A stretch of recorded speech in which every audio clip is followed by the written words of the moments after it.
All right, welcome into the Questionable Podcast. You got Scotty Questions here with Meko. What's up, man? And Gionne. Hello.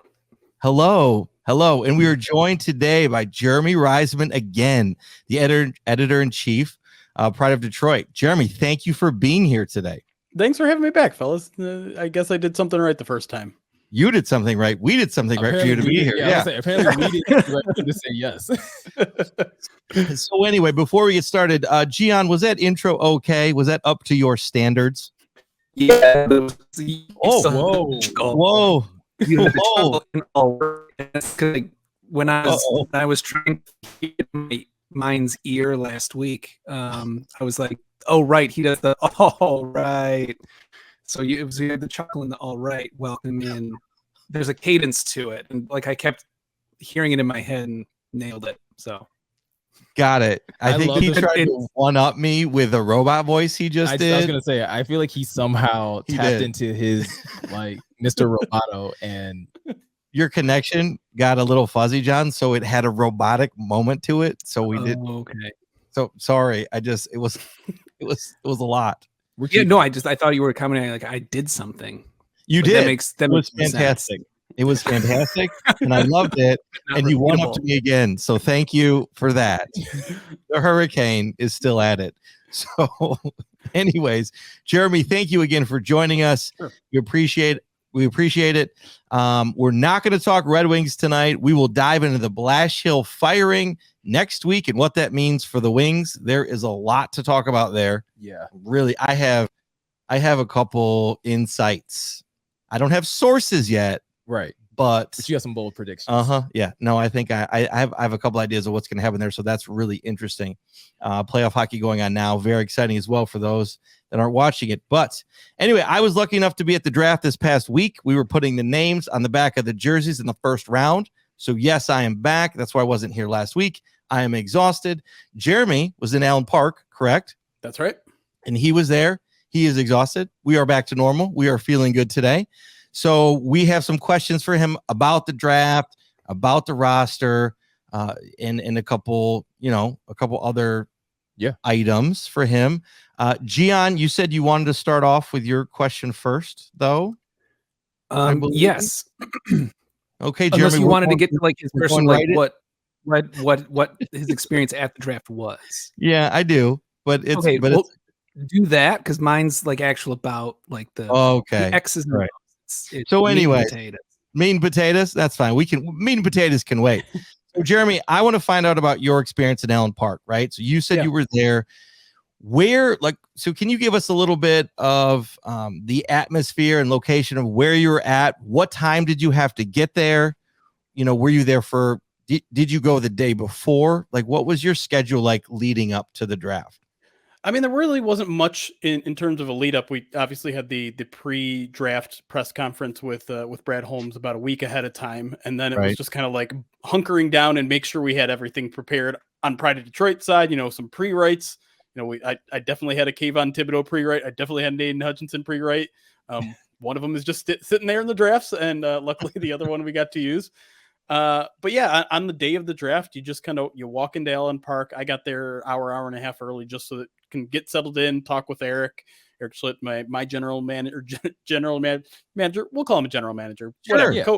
Co-general manager, editor in chief I don't know. I don't even remember what we call each other anymore, but he's the number two. It's the number two, but it really feels like a 1B situation.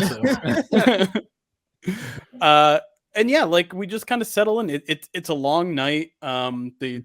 They put us in the media room, which is thankfully ours again. They actually turned it into the offensive line room during the COVID era.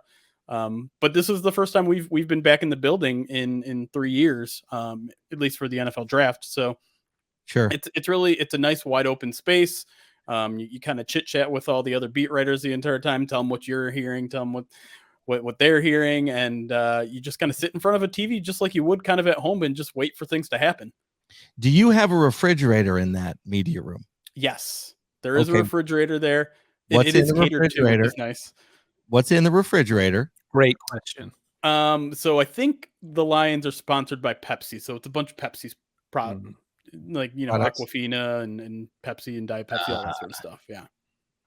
This is not Dasani. That's fine. No Powerades. Do you get any electrolyte drinks in there? No, I know that. No, because it's hard. Yeah, it's hard. They don't treat us that well. Okay. You don't take requests. I know if you go deeper into the facility like we did during the COVID era, there were some nice places where you're like, why don't we get that treatment? Right? Yeah. No, we don't even have a fridge in the back. We're heat pressing. we're saving over those presses hot. I don't know nothing. No. They got a nice coffee machine back there too, though, which definitely came in handy. So is it like a Keurig or is it like no Keurig, no single shots, no. Okay, oh yeah, all right, well that's good. Yeah, back with the hard hitting questions. That's bonus there. Okay, now my second question is how is the seating? Are they nice seats, comfortable, or are they like after a while like I got to stand up? Definitely the latter. It's funny because when they turned the media room into the offensive line room, I think we got to go in there once, just because the offensive linemen weren't there. They had some nice chairs. They had some nice leather, big padded chairs, rolly chairs. We don't get that treat. Once they were out of there, the chairs were gone too. So it's just long tables, very basic chairs. But like the tables got like the little electric outlets and things like that. Okay. So, all right. So it's not all the way. Chairs. It's not folding chairs. No, it's not folding chairs. It's not a folding table either. No. Okay. All right. So no, I was just trying to get a scene for what's going on in there. No, so what's kind of interesting about the layout of the building is like we're right in the front of the building. So where they're drafting is like it feels like a half a mile away. Like it's not like we can overhear them cheering or Brad Holmes slamming tables or anything like that. That's way in the back, like way deep into the fortress. We're barely over the moat. Barely over the moat. That's pretty good. It could be a t-shirt. And that makes sense. So you're gonna get in, okay, put them in the room, and then they're way in the back. You'd have to walk through like how many people to get there? Right. So day of, I'm assuming everyone's already there. You didn't get to see anyone day of, right? So you get in and you're just kind of going to the media room and you're seeing everybody that in the media room. Yeah. I'm assuming everyone, in terms of the Lions war room, they've probably been in there since 2 p.m. at the latest, maybe even earlier than that. Okay. And then what was your favorite part of the night? I'm gonna ask it's a two-parter. Favorite part of the night, and then the worst part of the night. The favorite part of the night has to be the 4 minutes in between, like you get the alert on your phone, Lions are on the clock, when we're still in the afterglow of we definitely already talked to Aidan Hutchinson on the night, and you're just like I was mid transcribing it, like I was my last question transcribing Aidan Hutchinson, and suddenly I get a notification on my phone. I go, Lions are on the clock, and I said it out loud, and everyone, I think I was the first one in the room to say it, and everyone's like, what? And I'm like, yeah, Lions are on the clock, and it's just like everything gets immediately put on hold, and now you have like 4 minutes before you're just like, what is going to happen here? And right, that text must have come from me. Don't tell maybe it was. Don't tell anybody. But it's just, that has to be the most thrilling moment of the draft for I think any Lions fan. Is just you didn't know what was coming there. A lot of people thought maybe it was Malik Willis. A lot of people thought maybe it was Kyle Hamilton. I don't know how many people really expected it to be a wide receiver, let alone Jameson Williams. But that's just, at the end of that moment before the card comes in, like something huge is about to happen, and it could go in so many different directions that it's crazy. It's awesome. I love it. That's what the draft is all about. It really is. And it feels like it's been a long time since we've been a part of it in that way. So that to me was something else. I was proud, right, to do that because we've been decorating the jerseys for a decade with behind the stage. We do the names and the names in the back, and I've been a part of it. And the Lions have always been like just taking who they're taking, always kind of ridiculous. And this year was awesome to be a part of that, especially one of the most, the draft with one of the most, or it's tied for the most trades, I think, in a draft since early 2000s, I believe. Sure. There was a lot of trades going on, especially in that first round. 9 trades. Yeah. There's a lot of movement going around in that first round. So think about that. So we have 35 seconds to do a jersey, takes us probably 15. So then when we get a trade, we got to change the jersey, change all the names. The hardest part is we list out all the names. It's just the people that are there. Yeah. Right. That we're decorating for. So when we change the names, we've got to put them in alphabetical order, but they're all stacked. So then you got to stack them, move them, lay them all out.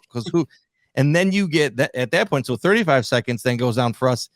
I mean, because the clock's still going. So it's not like we're getting any more time. So then it's like 25 seconds for us. So then if there's a trade again, which there was, what do we? Yeah. So wait, in that context, then what is the response when the Patriots take somebody that's supposed to go in the 5th round and you guys are like, why? Well, thank goodness we're not decorating like those that aren't there, right? That's the best part. That's why we do it this way. Because if we were, it was like, okay, who's cutting the name out with hands? Like what? Like that would not work. But anyway, I digress. I just it's crazy. So, but it was just fun it felt like we were a part of the mix. We're in the mix for the first time in a long time on draft night.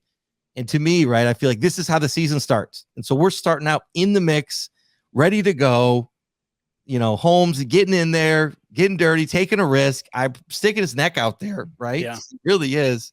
And I'd love Jeremy, your opinion on that as we get through all the questions. But how much is that him sticking his neck out in doing this? Like, how big of a deal is this? I mean, you're trading up 20 picks in the first round. That's a huge deal. And you guys know me. I'm team trade down all the way. And so yes. a trade up 20 spots, it's a tough sell for me. It's 100% a tough sell for me when a team that has as many needs as the Lions did would do something like that. But there are a couple things that really kind of eased my mind a little bit. And the first thing is the trade terms, right? Like the Lions essentially to move up 20 spots, they essentially gave up anywhere between pick 34 and 46. If you do all the math, it equivalates to somewhere in that range, which is pretty darn good deal. Like it's not too bad. You do lose out on a second round pick essentially.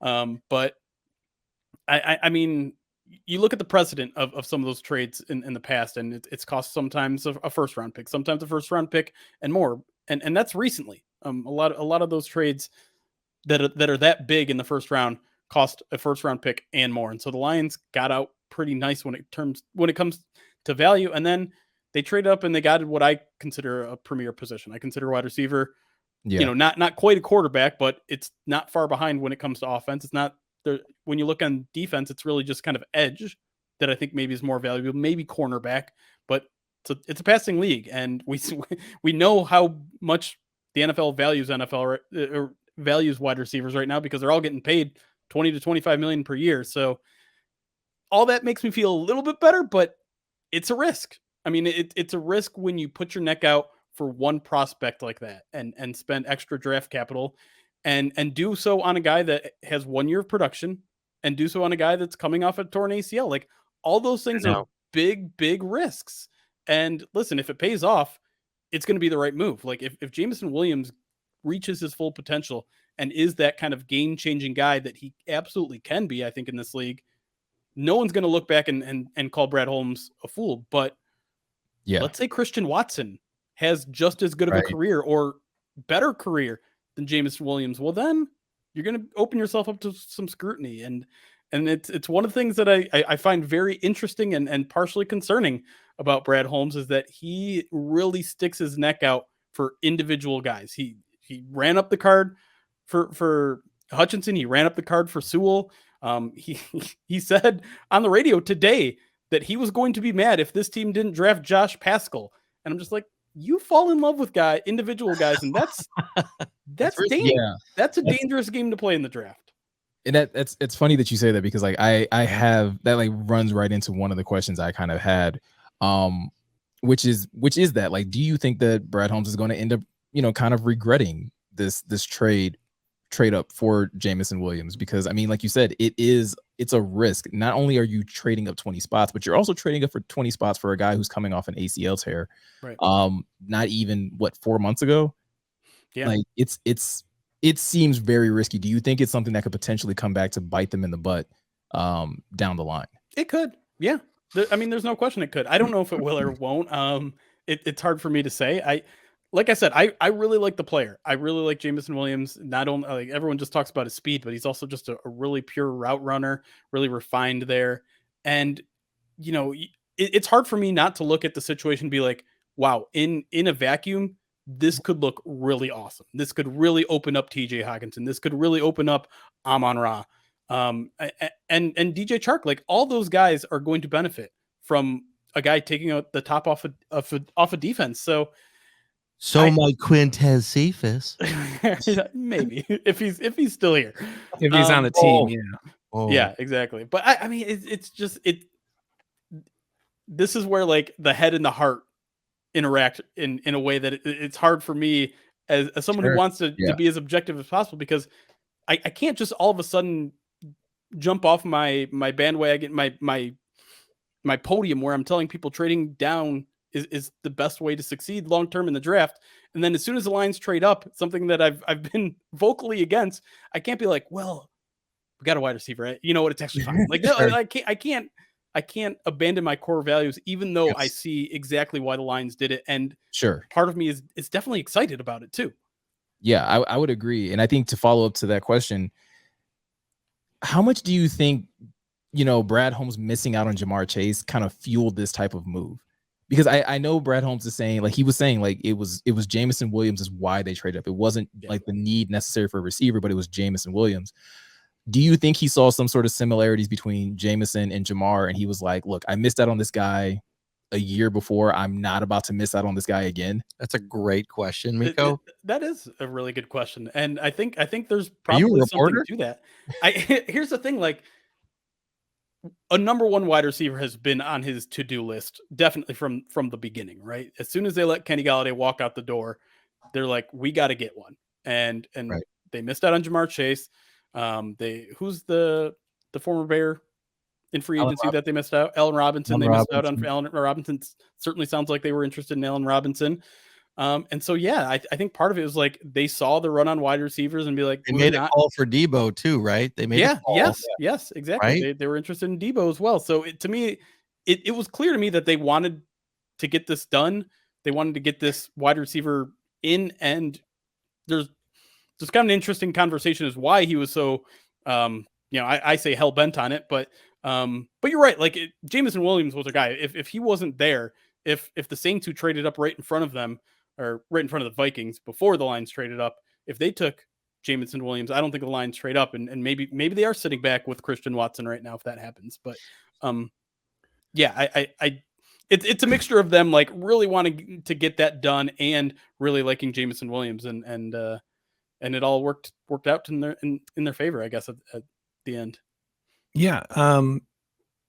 Sort of related to what I wanted to ask at the start was during the Patricia era, that's right when I kind of started to really get into football and the draft. And I remember there were always a bunch of like head scratchers in those drafts.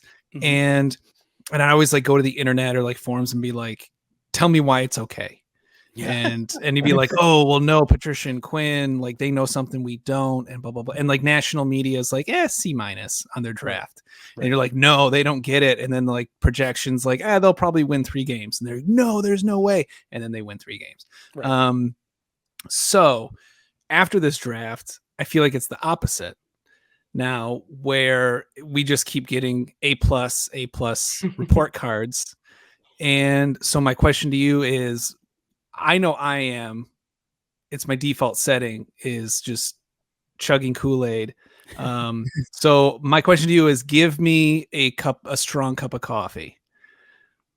Why is this? Why should I pull? Like, I mean, there's injury concerns with multiple of these picks. Yeah. I think like, to me, that's the biggest one, but like, what's something that's maybe being glossed over or overlooked that may kind of put this draft class into a different perspective? Well, when you look at draft grades, I find them very interesting because I almost like grading the graders more so than focusing on the actual grades themselves. Because if you look at the teams that were up there, like consensus best drafts, Jets were up there, Lions were up there, Giants were up there. I want to say Ravens were up there. Yeah, Ravens and Eagles. So Giants, Jets, Lions, Eagles. What is the fourth? What is the thing that connects all four? Multiple first round picks. Yeah. Right. And so, yeah, of course you're going to get a good grade. You drafted 2 guys in the first round. So I think the way that nationally they look at it is just like, let's just look at the players you got. I think if you want to do a little more in-depth analysis, you maybe look not at what they got, but what they could have got and compare those two. And this is where the trade up comes in, right? Like the Lions could have had 4 picks in the top 66. Instead, they had 3. They could have had 5 picks in the top 100. They had 4. And you look at how that affected kind of like the needs. So safety gets kicked down the can because they don't have that pick at 32 or 34. They don't get their Lewis scene. So that has to wait. They could have gotten Jaquan Brisker at 46, but they didn't. And so now safety has to wait all the way into 97. And I'm not as big of a Kirby Joseph fan as some other people. So I think you have to look at not only what they got, but what they missed. And so it's hard not to just look at what happened at those picks that they would have had. At 34 was Christian Watson. At 34 was Lewis Cine. At 66, I think it was Asamoah, linebacker. Like, look at that draft. That's not bad. If they would have gone Hutchinson, Cine, Christian Watson, and a linebacker, I think we'd be just as happy, maybe even more happy. Like, maybe, right? Interesting. Yeah, Jameson's really going to have to knock it out of the. I mean, really's going to have to deliver. Well, I don't know. I don't know if it necessarily falls on Jameson. I think it does start to fall on those other guys. I think it does start to fall on Josh Pascal, and it starts to fall on Kirby Joseph to justify the conviction. Because, like Jeremy, you were saying earlier, like, you know, for Brad Holmes to come out and say that he was going to be like mad if they didn't get Josh Pascal, probably unintentionally, like you're putting a huge target on this player's back because everybody's now going to look and be like, okay, well, what is the can't miss talent that Brad Holmes saw? Yeah. Which kind of leads me into my other question that I had. You had mentioned on Twitter, and I want to make sure I get this right, so because I don't want to misquote you, where you said, I want to preface what I'm about to say by saying I'm pretty darn happy with the Lions draft haul, but my 2 biggest, only with a question mark, concerns going into the draft about Holmes remain: falls in love with the player and gets overly aggressive, and 2, will concede talent for extreme culture fit. And my question really falls to that second part of that question, the extreme culture fit, because that was something that I battled a lot during this draft process. Is not just the draft, but also free agency. Was like, how much is this team going to lean towards culture fit and forsake talent in areas? So in your perspective, you know, now the draft is over and looking at their draft class, how well do you think the Lions balanced that, you know, culture fit versus overall talent? Yeah, I think they did a better job than maybe I initially gave them credit for. I think a lot of the reason I included that originally was the Josh Pascal pick, because I didn't quite understand it at the time. I didn't know Josh Pascal that well, but obviously, like, the main thing that everyone knew about Josh Pascal was obviously his inspirational story, overcoming cancer and things like that. So that was the thing that was put into everyone's head. Meanwhile, you're just kind of trying to figure out, well, this guy isn't like an elite pass rusher. He isn't really, pass rushing isn't his main skill. So why are you taking an edge setter at 46? That seems kind of high for a guy that's a really good run defender. Yeah. But you kind of dig deeper into his film and you're like, oh, he's actually a lot more than a run defender. He's actually a very skilled player. And while maybe he was 56 on a consensus big board somewhere, you listen to some people and they'll tell you there's no way this guy was making it out of the second round. So I think the value is there with that guy. I think the talent is there. I think he's a versatile guy. And listen, I don't think I can look at a single pick that the Lions made and be like, I don't know why they did that. Everything makes sense to me in one way or another. And I don't think there are a lot of reaches out there. And I don't think there are a lot of, you know, things that don't fit. And so I don't really think that they sacrifice that much talent in terms of in regards to getting more of a culture fit. Now that matters, right? Like it's a football team. There's a lot of emotions going back and forth, and this team is going to go through some adversity, and they might not win a lot of football games this year either. And you're going to need guys, especially when the rest of the roster is also really young, and you don't have a lot of veteran leaders. You need them all to be rowing in the same direction through the muck. And so that is important, and I get it. And maybe the Lions get to a certain point where they don't have to rely on that sort of stuff so much, but I get why it matters right now. And yeah, I think I would back off my original take from that tweet a little bit, because I do think looking a little bit closer now that I've, watched a few games of just about everyone in this class, I feel a little bit better about the talent. And I will admit, like, that's something that I think we all do after draft. And we talk, like Gionne was saying, like we talk ourselves into all these picks. So there's probably a little bit of that happening too. But overall, I think I would back off that the second point I made. The first one, though, I would say that's one I'm still very much concerned about. We've been talking ourselves in, out, and around every single pick for the past couple months. So I totally get it. Well, I bring that up not to kind of hold your feet to the fire. No, because I definitely agreed with you. Like that was a concern of mine as well going through this draft and coming out of the second round, because I think John and Scott will tell you when the Josh Pascal pick came in, I was not happy. I was that was not the pick I wanted. Yeah, like you said, I think that's part of the draft is what, 4 or 6 months, and during that process, we're all running our mock drafts. We're all listening to draft experts and hearing who will and won't be there. And then we get fixated on the draft board and we're seeing oh, well, that guy is there. And in no mock draft that I at least did, I never took Josh Pascal. Right. So I think that's more of the reaction than it is necessarily saying that these players won't pan out or that, they're forsaking talent necessarily. Yeah. I mean, we create a reality for ourselves. That's this is how this draft class lines up because that's what this guy said, or that's what I said, or that's what this mock draft board says in terms of their rankings. But that reality isn't necessarily the real reality. As we saw with the best example is the quarterback class, right? One goes in the first 2 rounds. How many mock drafts did you run where one quarterback went in the first 2 rounds? None. That's a really good point. Well, Meko, I was thinking of you during the trade up because that was and afterwards Brad Holmes comments on that, basically on that discussion between talent and culture fit. Which do you prioritize? And then I think Brad Holmes saw in Jameson Williams the potential for, and when you have both of those factors in one, that's a person you move up to get. That becomes your guy, and then getting that guy becomes priority. If you have to move up to do it, then you have to move up to do it. And I think that's just Brad Holmes. When those two opposing ideas converge onto one individual, you kind of, to Jeremy's point, you give up more bites at the apple for that one person. Is that the right move? Don't know, but we'll see. Yeah. It's fascinating to me that both Brad Holmes and Dan Campbell said their jaw-dropping moment with Jameson Williams was him as a gunner laying out a kick returner.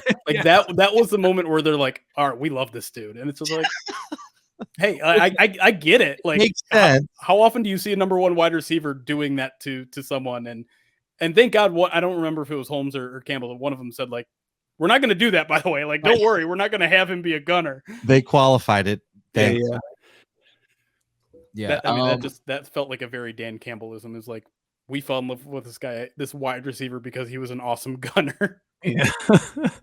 And to that point, so speaking of first round picks, let's talk about the other guy because we haven't really addressed Aidan Hutchinson. We haven't. Meko and I famously, John and I have went on the record last week. Yeah, right. John, go ahead with your question. Jeremy, first. I'm sure you saw that. He's an avid. No, I didn't mean to cut you off, but Meko and I sort of maybe Scott would have pulled us back from the ledge, but we both had a moment last week where we're neither of us are very excited about Aidan Hutchinson, and I don't know if that was prospect fatigue or are we overvaluing him because he's a Michigan guy and, there's just so much, local enthusiasm. But, with the talk about high floor, low ceiling, high ceiling, low floor, and Trayvon Walker's versatility and all this other things. And Thibodeaux's bend and his moves. Yeah. What kind of got lost was this, Hutchinson just kind of became this lump who is really good, but he is what he is, and you're what you're gonna get, but Trayvon Walker or Thibodeaux could be anything. They could be greats, and right. So that was when their name was called, I was I was a little. So why am I wrong to not be super excited about Aidan Hutchinson? Yeah, why are we wrong? Yes. Because I just like the tenacity he has at that, like being an edge rusher with that much energy, you can disrupt games. You can just be a game breaker when you just have that sort of relentless attitude. And it's not like he doesn't have, he's not like a good technician. He's a great technician with his hands. Mm-hmm. And that alone, like tenacity plus great hands, you're gonna wreck some plays. Like I think for some reason people are really downplaying his pass rushing skills. And I know, again, Dan Campbell and Brad Holmes were talking about his run defense, and that's not going to sell seats, Ford Field. You want guys who can get to the quarterback. This guy can get to the quarterback. He's not, like you said, he doesn't have the bend, so he's not a guy that's going to, beat the guy around the edge all the time, but he's got so much more to him that he doesn't need it. It's a lot like Josh Paschal. Josh Paschal does not have a lot of edge bending. He doesn't have any, really. A lot, I would say, less than Aidan Hutchinson, but they win in so many different technical ways that I think that's almost, I don't want to say it's better because I also had Thibodeaux higher on my list, but it's promising because it's in his tool belt. You don't even have, you can add to it. You can but he's capable. He knows the importance of his hand already. Like he knows basic moves. He knows some advanced moves, but you can build on it. And like I said, he knows that's how you win at the next level. I think sometimes with like the pure athletic guys, they've gotten by on that just athleticism for so long that they don't worry about the other stuff. They don't worry about the technicality. They don't worry about the footwork. They don't worry about all that stuff. But that's how you win at the next level because everyone's a damn athlete in the NFL. And so you've got a guy who knows how important that sort of stuff. He studies film a ton. And like I said, the tenacity is important because, listen, you get stoned all the time in the NFL as an edge rusher. It's not who wins the initial contact. It's who continues to battle. And, if the line secondary can improve and force the quarterback to hold onto the ball 3 seconds, I'd bet more often than not Aidan Hutchinson is going to get to the quarterback. I really do think interesting. So. Okay. Yeah. So two things in that case. One, which you're clearly saying is that Jeremy Reisman setting the record straight for the Questionable Podcast. So what you're saying is, first of all, Trayvon Walker's going to have a rough rookie season. More than likely. As a pass rusher, yes. Run defender, no. But also, I would take that to mean that you think that the Lions did get the right guy at number 2 then. One of the right guys. Is that an out cop out? I will accept it. Okay, yeah, I was 1A 1B with like me and Eric, Thibodeaux, Hutchinson, 1A 1B. Mm-hmm. Yeah, and I hear what you're saying. I mean, I felt the same way when the pick came in. Like I said, I wasn't excited, right? It was almost like okay, this is what we have. Like I said last week on the podcast, like Aidan Hutchinson to me is a little Greek yogurt. So maybe like they can add with the guys that they have on the defense and some new like people coming back, like they can add some strawberries, add some granola, and it'll be like a really good parfait. Maybe some chocolate chip. I also have this analogy now that like Aidan Hutchinson to me is kind of like the step parent that we didn't really like. That some of like for those of us that wanted Kayvon Thibodeaux, he's the step parent that we didn't ask for, but he's not a bad guy. Like he has of a great stepdad. He's just like not all that exciting. He's not like, he's not going to probably take you like skydiving and all that type of stuff, but he's going to be there consistently. He's going to pack your lunch. He's going to do all the great things that a dad would do, but you're just like, that's not the dude I picked though. And it's just like, it's just going to take a while for me to like get accustomed to Aidan. I think I am happy that he's the pick. I think the thing that I'm happiest about is that it's not Trayvon Walker because everything that you said about agreed what it takes to be successful at this level. And I just think, Trayvon going number 1 was like a huge sigh of relief because I at least knew the Lions could not mess up 2, in my opinion. Right. And I think there was also, at least with me, a bit of a sigh of relief that something crazy didn't happen because as much as, exciting as someone like Malik Willis would have been, or if they went corner or safety, like it's different. I really wanted a pass rusher. And so if they were coming away with either pass rusher, I was going to be happy with that. And that to me, it was more of a sigh of release. So maybe that kind of plays into what you're feeling too. It's like, there wasn't a like raw, yeah, we got Aidan. It was more like a, we avoided a trapdoor. We avoided a disaster again. Well, we avoided being. I don't think anybody would have been excited about the Lions taking Trayvon Walker at 2. Like draft experts or not, I think everybody knew it was going to happen. So everybody has to talk about the pick in that context.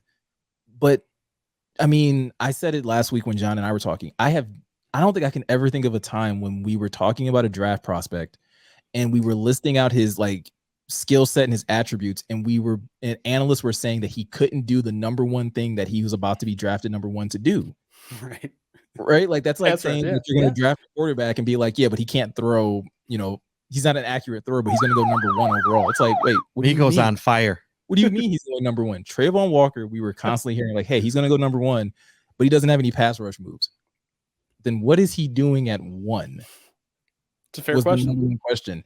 Yeah. So I think overall that's the huge sigh of relief that I have is like, yeah, like that they avoided any kind of disaster. They avoided any kind of,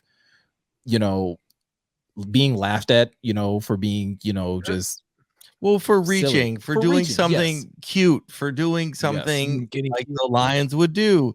They did and made one of the 2 right decisions. Right, Jeremy? They could say that. Yeah, well, yeah, and that's 2 options there, and that would have been the best decisions, like 1A, 1B. And I did think they would take Tibbs, though, and I was going to hear it for months from Meko, too. Oh, I would have. I'd have been insufferable. So, part of me was glad, so I'm like, phew, okay, we'll have to deal with that one. But I think you could fairly say like that's kind of like I said, like there hasn't been a head scratching moment, I don't think, from this regime yet. The closest one I think is Pascal, and even then it's just like I said, I think once you kind of did a little bit of research on that one, you're like, oh no, that actually makes a ton of sense. And so there hasn't been reaching for a position, which I think is something that the previous regime really struggled with in terms of grabbing a tight end early. Corner, I don't think was that much of a mistake. I think you just kind of got unlucky with Jeff Okudah, but like, even I don't want to hate on the Frank Ragnow pick, but like you also picked a center in the first round. It's not necessarily a high skill position, whereas high value position, but now like you've gotten a right/left tackle, you've gotten a pass rusher, and you've gotten a wide receiver in your first 2 years in the first round. Like they are hitting the big value needs on this team right off the bat and doing in the subsequent rounds too. I mean, you hit on Amon-Ra St. Brown and now you got Josh Pascal, another edge rusher. So they're getting a lot of value out of their picks and making a lot of sense with their picks. And that's why like I looked back on draft grades that Pride of Detroit gave each draft class over the past 7 years, and it has never been this high. I think 75% gave them an A. And the previous high was like 50. Yeah, I gave them an A-, and it's really just like based off of preference, right? Like how you're saying, like going Hutchinson over Thibodeaux, or going Pascal over Nakobe Dean or DeMarvin Leal or Jaquan Brisker. Like, and it's really just preference, but it doesn't. One thing is we don't know what these guys will be, right? They got to get in the building, they got to get on the field. We won't know for like 10 weeks. I mean, we probably won't, for some of these guys, we probably won't know for 2 years, right? Like we still don't know about Levi yet. Yeah. So true. That's, well, if we don't know for 2 years, we should know. Well, I'm saying like there's a possibility we won't know in their rookie year, right? We may not find out until year 2. In the case of like we're saying with Levi, Aleem, like we'll find out more about those guys even in this year coming up, Iffy as well. Like there's a lot of, I think it's going to be very important that the 2 guys at the top perform well. Aidan and Jameson, when Jameson is healthy, like those 2 are going to have to perform at a very high level. Jeremy, do you think they missed out on anything? Do you think Holmes or Dan, two-part question here. Do you think they missed out on anything? And then after that, I want to touch on the Aidan Hutchinson pick and why you think Aidan over Thibodeaux. Just like a quick, I know we've talked about it, but I just want to get it one more time. Yeah, no. I think my biggest concern out of this draft class is they waited too long on safety. I really think that was a mistake. And part of that comes into the trade down. You had an extra opportunity at a safety that you gave away to get Jameson. I get it. And part of it is going Pascal over a guy like Jaquan Brisker. They end up getting Kirby Joseph, and I don't want to hate on the kid because we'll see. I think he's far away. That's all I'll say with Kirby Joseph. I think he's got the athletic profile, but I watched some of his Illinois tape, and he's only been at the position for a year. He got benched in the very first game, didn't come back until week 3, and even then he still, it just didn't look like anything had quite clicked for him yet. And by the end of the season, to be fair, like he was playing with a lot of confidence. He was getting in wide receivers' face, and everything started to come together. But he still is very limited because what they were doing with him at Illinois was putting him 20 yards back and just saying, play center field. We don't need you to play run defense. Just make sure nothing gets behind you. And he has a range where like anything thrown in that range, he's going to get a hand on, but he's going to need to develop a lot more to his game. I don't think he's a plug and play guy at all. I don't think he's going to start this year unless there's an injury. He might not play. I mean, he'll probably get in sub packages when they get 3 safeties on the field every now and then, but I would not expect a lot out of his rookie season. He's got to build the toolbox. Yeah, sure. Exactly. And listen, the Lions have a great coaching staff to do that, right? I have a lot of confidence in a guy like Aaron Gurlan. Yeah. I have a lot of confidence in a guy like Aubrey Pleasant, but he's going to take time. And I was hoping, I mean, that's a need that they've had since Brad Holmes walked in the building. They didn't take care of it last year. And you're like, okay, well, they're just going to do it this year. Well, they wait until the 3rd round to do it, and late in the 3rd round. And I don't think Kirby Joseph is ready. So that's my one real like stick in the craw moment with this draft class is I'm just like, really wish they would have kind of addressed that one earlier. And again, that's I hate to keep going back to the trade up, but you missed out on a potential starter by trading up. And I think that's where it's going to hurt the most. Do you think the Deshaun Elliott signing had they not signed Deshaun Elliott, they would have gone safety at 46? I think that's certainly a possibility. You don't want to draft too much for your immediate need. Okay. I think the reason they get Deshaun Elliott is so that they're in a position where I think they got with really every position where it's just like, okay, we don't absolutely have to reach for a guy. That to me is like one of the big parts of free agency that people don't talk about. Is just you got to build in the contingency plan so that you can go into the draft and just have your big board and follow your big board and not get caught up in needs too much. Well, right, because the draft plays it'll play out how many different ways. They'll never know, and they have to adjust based on their board and what everyone else is doing. Right, run on wide receivers. We got to go up and get one, and they could, and maybe because that's why they, because of that, John, they could wait on a safety to jump up. To that very point, screw the Cowboys. Because I swear to God, they took Damani Clark and the Lions were going to take him like the pick before. Yeah. I could have sworn they were going to take Damani Clark. Like, I think I had like said it on Twitter, like, hey, if he's there in the 5th round, like that's the pick. And then like the Lions went tight end. And then I think they went Malcolm Rodriguez in the 6th round. And I was like, you can't tell me they weren't going to pick Damani Clark right there. You can't tell me they weren't. Yeah. And someone jumped right. I don't remember which team it was. Someone jumped right in front of him right before they took Kirby Joseph and took a safety. Mm-hmm. And you have to wonder if that was maybe the safety we're going on. Now they did a lot of research on Kirby Joseph, so I tend to think that was probably still their guy. But everyone knew at that point, like the Lions were getting towards the end of really one big tier of safeties, and I think the next tier was just like you'd be lucky to get a starter out of anybody else. So I don't want to call them desperate at that point, but it was just like at that point it was Kirby Joseph, or we're kicking this, this need down the road another year, and so kind of boxed himself into a corner a little bit there. Going back to Hutchinson at 2, I'm gonna open this up to the official conspiracy corner. I want to get your insight into this. So last time you were on the show, you said, and Eric reinforced this, it is lying season. Yeah. Do you think Brad Holmes or any GM for that, and Hutchinson was mocked as the number 1 overall for well over a month, for a very long time? Jacksonville, Hutchinson, that was the narrative. And then it was the Lions. Were they going to take Thibodeaux? We all know how that played out for probably 2 months. Right. Do you think anything Brad Holmes did or said had any effect on Jacksonville taking Trayvon Walker when Hutchinson was considered the 1st overall pick? Like, he was considered a no-brainer for months. Yeah.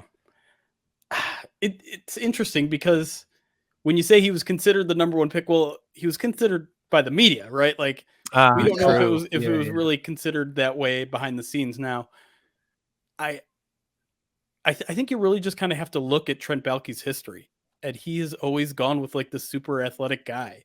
Alden Smith is the guy that everyone always compares it to. Is like that guy did not have a ton of college production, but he had all the athletic traits. Balke fell in love with him, and it worked out for him. Like Alden Smith's a great player.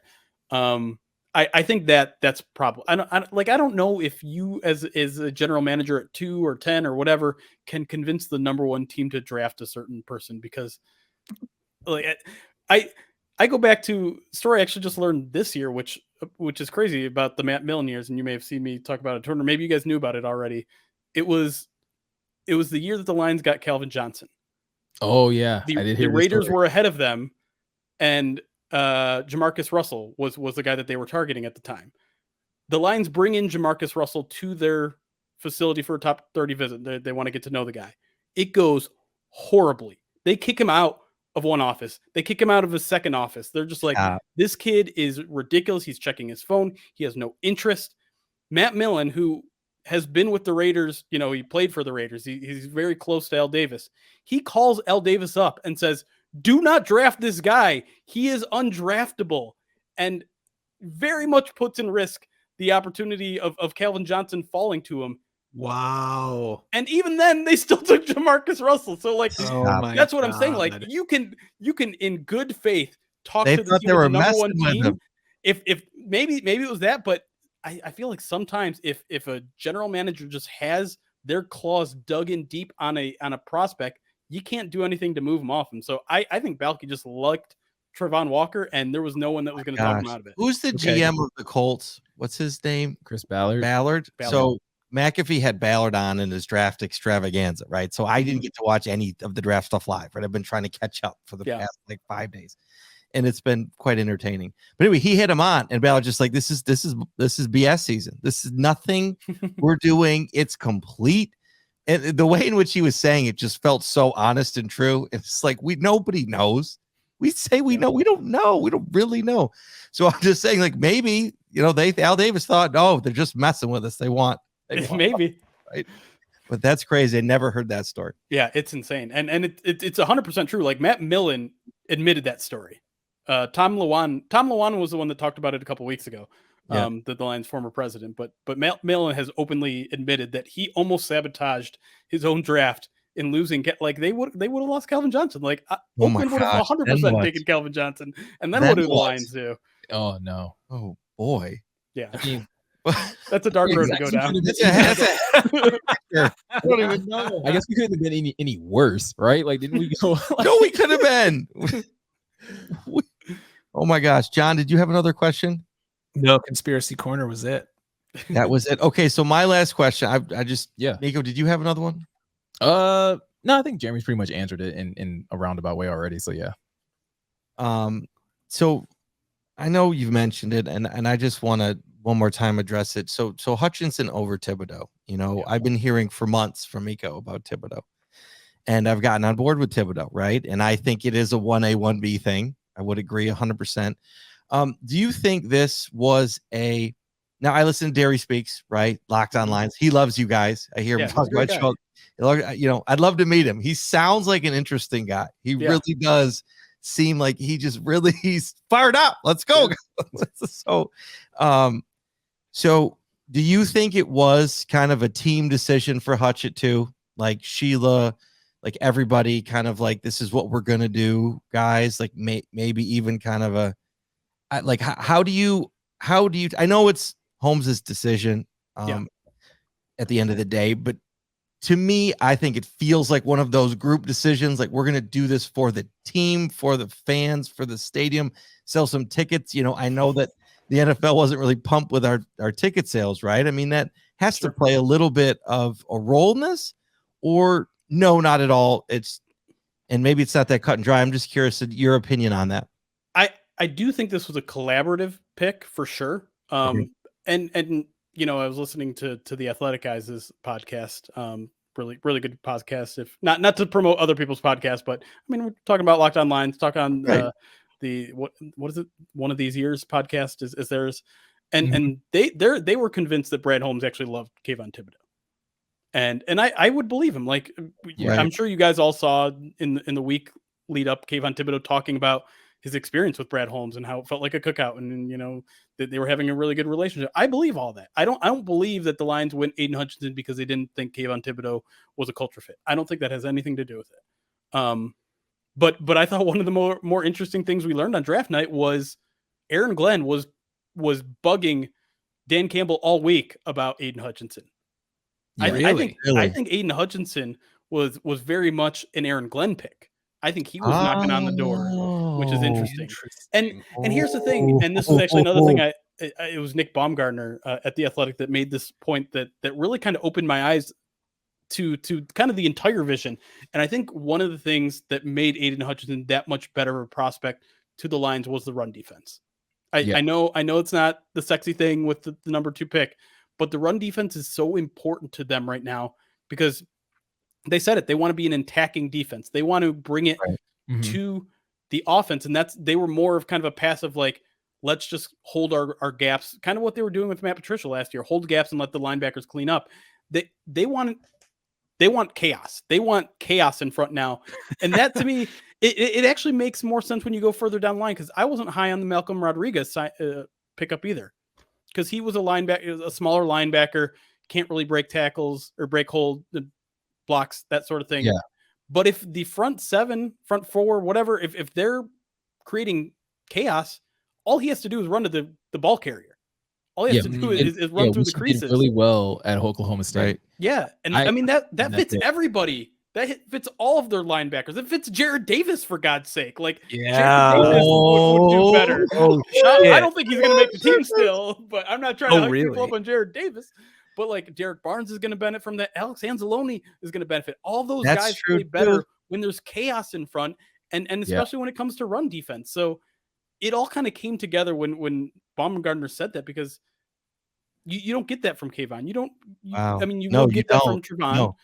No. You get it with a second round pick, Pascal. Yeah. And so like now I start to see the vision, and it all starts to make a little more sense. And you can see it makes those you feel a lot better flying around the field. Like, yeah, I agree with you, Jeremy. That is something that I heard from another source as well, that this may have been like the first pick where there was a little bit of division, but it was healthy. They ran up the pick, right? Like they had made their decision up. Well, because I think this is where, like, how we all get to this 1A, 1B. It's splitting hairs. And I think what I had heard from somebody was saying that the split was, Brad Holmes in the scouting department loved Kayvon, and they loved his potential and what he could become. Yep. But the coaching staff was probably a little more bought in on what Aidan is right now. Yep. And maybe they were more willing to bank on that. And then it becomes a thing of like, okay, we're splitting hairs on future potential versus what we can get right now. And, with the relationship that Brad and Dan Campbell both talk about that they have, I can see how they could come to an easy consensus of like, you know what? All right, I'm going to trust you with this player because you guys are passionate about him, and I'm going to trust you to get the most out of this player and raise his ceiling to a level that, we believe Kayvon's will be. So I think all in all, like, I think we can all sit here and say like it was a good draft. There was a couple head scratchers here or there, or a little bit of a pause here and there, but I agree with what you were saying earlier. I can't think of another draft, probably other than last year's, where I felt this good about the draft coming out of it and the rookie class that they have. Jeremy got me. Aaron Glenn. I agree with you, Meko, 100%. But Aaron Glenn. Yeah. And what about him on the inside the den of him talking to? That had to be Thibodeaux. Like, yeah, we'll never see that. We will never see that unblurred. Who is that man? That man will not be here next year. I mean, he's going to be a head coach somewhere, right? That guy just. I would think so. He spoke to me through that. I was like, what? Sure, coach. Let's go, coach. That was a chill-inducing moment. And man, the optimist in me. And look, I'm just going to throw this out there. It's not. Sure. I don't think this is at all true. But like, part of me wants to believe that they're like, oh, you want Aidan Hutchinson? All right, we'll get him, but you got to stick around another couple of years. Yeah. I don't think that's what happened. But I want that to be the truth. Well, I mean that if we start winning, I mean, and that's an incentive, right? I'll get you your guy. If you could make the defense work, and we do this, then you got to hit. And I could see these guys handshaking over 2 years. But you can't go anywhere next. You got to give me two. Give me two, and I'll get you Hutch. Yeah. Okay. Well, didn't Aaron Glenn even say at one point? He said, "I want to be the greatest coordinator in Detroit Lions history." Yeah. Well, and So, I mean, we look at the fact that, again, there's a lack of minority head good. coaches, so that is a part true. of the reason why we think Aaron Glenn may leave. But if Aaron Glenn is one of the best defensive coordinators in the game, when you're that good, you get to pick. You don't have to. True. If you don't want to, you don't have to take a crappy job if you don't want to take a crappy job. And players will come to you. That's the other thing too. Like we're hearing, right? Like Holmes said, Brad he Holmes goes, it was easier this year to get guys just interested. I'm not out pitching anymore. Word's getting out. I mean, DJ Shark all day long after his experience with Urban Meyer, and he's like so happy. Yeah. Do whatever, guys. I'll do whatever. So that's another thing, right? So I guess to that point, Aaron Glenn, he's not, guys are gonna like call him up. Agents will call him up. Hey, some vets may want to come and play for the Lions, and that'll be a first. I mean, is it? I mean, I think it is. Would be. Absolutely. Anyway, Jeremy, I think that is a lot of time. So thank you. I mean, I think you are. I was getting fired up. I didn't look at the clock once, so that's always a good sign. Oh, nice. Well, that's my. I'd like to do that. I told you I'm going to keep you on as long as I can. That's my job. So we appreciate, again, you guys, you, Eric, all of you guys are probably Detroit. First of all, you guys do an amazing job. Raka. I know you guys were getting a lot of love, and you guys deserve it because, I mean, again, you guys are covering the Lions really well during the draft. You guys are putting articles out and, sacrificing so much time away from your families and your loved ones and things like that. So we appreciate you guys doing that. And then I appreciate you, again, going through that entire weekend and then, still being willing to come on here and hang out with us and, of course, put up with our questions. So. Crushing content, Jeremy. Crushing Lions content. Now we're so we're gonna kick back. I hope you're not expecting a ton of stuff now. Because no, we're good. We get some hockey to talk about. It's fine. We'll get through it. A little bit of hoops. But yeah, take the break. Well-deserved break.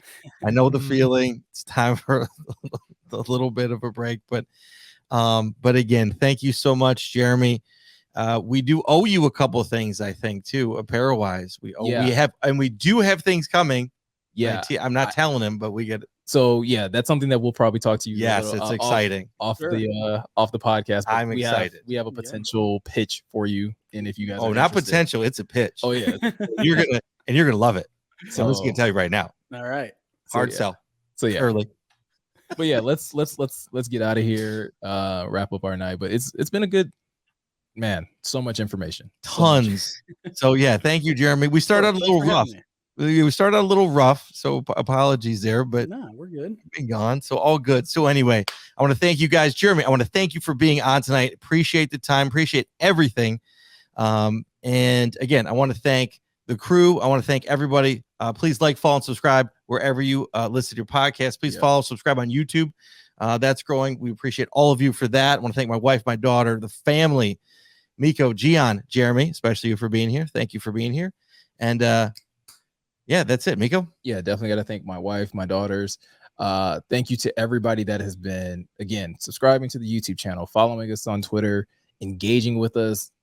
Love engaging with you guys. Love being able to go back and forth. Good or bad, bad, indifferent. It's fun to me. So definitely keep it up. Throw your best comments in the comment section, and I'll respond. All right. Yeah. Thanks to my wife as always. And you guys, thanks Jeremy for coming on. And I feel like Meko always says it better than me. He gives such a great rundown. And then I got to just say the same thing. No, you don't, John. You can just lean on this. Oh my God. There's something missing from this podcast. Okay. Yeah. Kroll Thanks for that. I've never seen that. Thanks for that. That's it, John. You can end. That's it. All right. I will end on that fizzle. All right, you guys. Appreciate it. Jeremy, thank you again. This is the Questionable Podcast. Out.